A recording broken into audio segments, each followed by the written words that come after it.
here at the Painted Desert in Arizona. Isn't it gorgeous?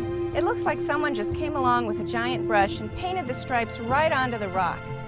Also, notice how subdued the colors are, blending into each other so there isn't a sharp edge or outline anywhere.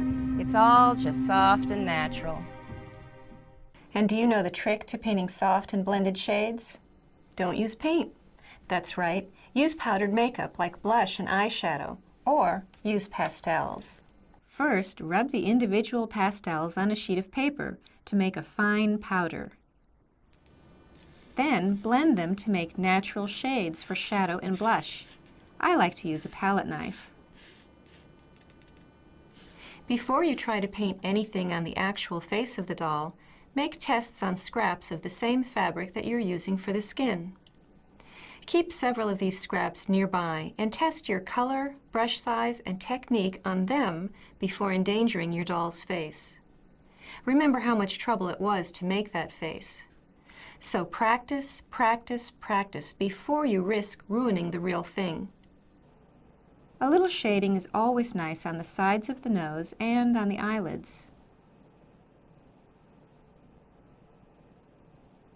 The fabric will hold the powder and you can rub it in with a Q-tip to get a permanent blush.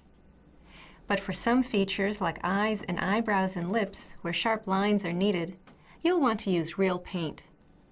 Use paint to delineate the eyebrows, eyeliner, nostrils, and lips of the doll. Thin the paint down with a mixture of water and acrylic matte medium. Unless you want the lips to shine. In that case, use gloss medium. Don't use black paint by itself. It's too strong a color for this scale of work. Unless you're doing Malibu, Stacy. Mix a little brown and a touch of white into it for a more natural look. You may want to paint the eyeliner with this color, but lighten it and add a little more brown before using it for eyebrows. You can start with a pencil or use a disappearing marker so your eyebrows will be even. You can erase the pencil later if it shows. Apply the paint in small strokes with a tiny brush for the eyebrows.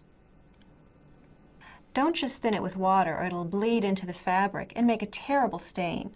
Always use acrylic medium in equal amounts with water to prevent this from happening. It'll also help to outline the lips with a pencil or marker first.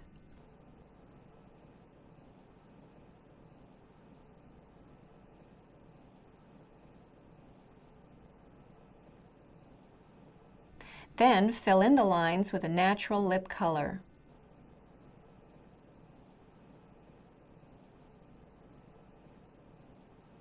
Tone down bright reds with a little black or brown. And below the upper eyelid, a thin down brown under the ridge will add a natural looking shadow.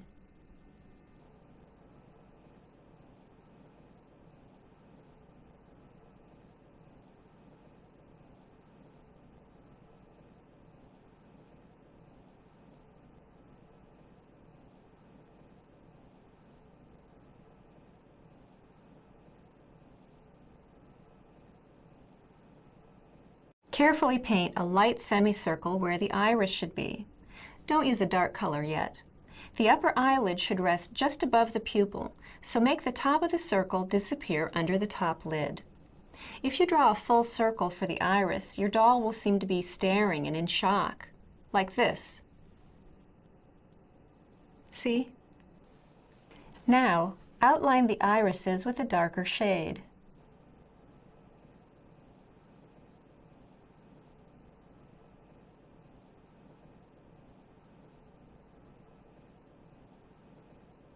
Then add a little white to make a half moon shape on one side of the iris.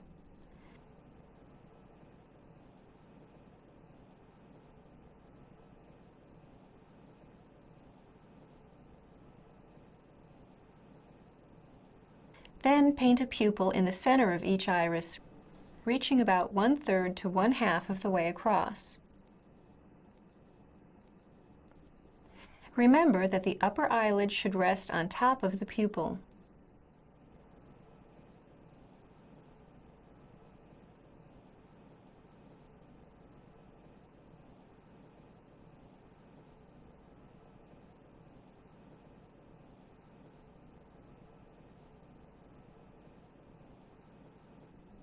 Add a little dot of paint, the same color as the fabric skin, only slightly pinker, to the inner corner of each eye.